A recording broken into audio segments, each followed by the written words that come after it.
अस्सलाम वालेकुम, मैं हूं आपका एस्ट्रोलॉजर सलीम समी। आज फिर हमारा टॉपिक शादी के ऊपर है। आज हम जिस ज़ोडिक साइंस की बात करेंगे वो बुर्ज असद यानी कि ल्यू है। ल्यू में आपकी शादी की एज क्या बनती है, आज हम वो डिस्कस करेंगे।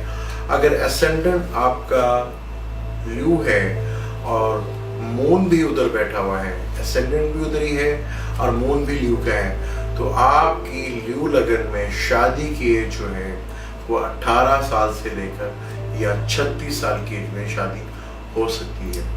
अमूमन ल्यू की अगर 18 साल में शादी नहीं होती, अगर एसेंडेंट और मून ल्यू का है, तो उनकी शादी ज़्यादा मेजोरिटी में मैंने 36 एज में देखी है। अगर 36 एज में भी शादी नहीं होती एसेंडेंट ल्यू और मून ल्यू में, तो आपको चाहिए कि आप अपने किसी करीबी एस्ट्रोलॉजर से अपने हॉरोस्कोप के बारे में डिस्कस करें और पूछें क्या वजह है कि आपकी शादी की एज इस निकल गई या इस टाइम पे आपकी शादी नहीं हुई। मेरा पेज है सलीम समी एस्ट्रोलॉजर, उसे लाइक कीजिएगा, कमेंट्स कीजिएगा, मुझे आपके कमेंट्स का इंतजार रहेगा। इंशाल्लाह आगे हम ल्यू लगन में सन एक्वेरियस का हो तो आपकी शादी एज क्या बनेगी, इंशाल्लाह नेक्स्ट वीडियो पे हम बात करेंगे।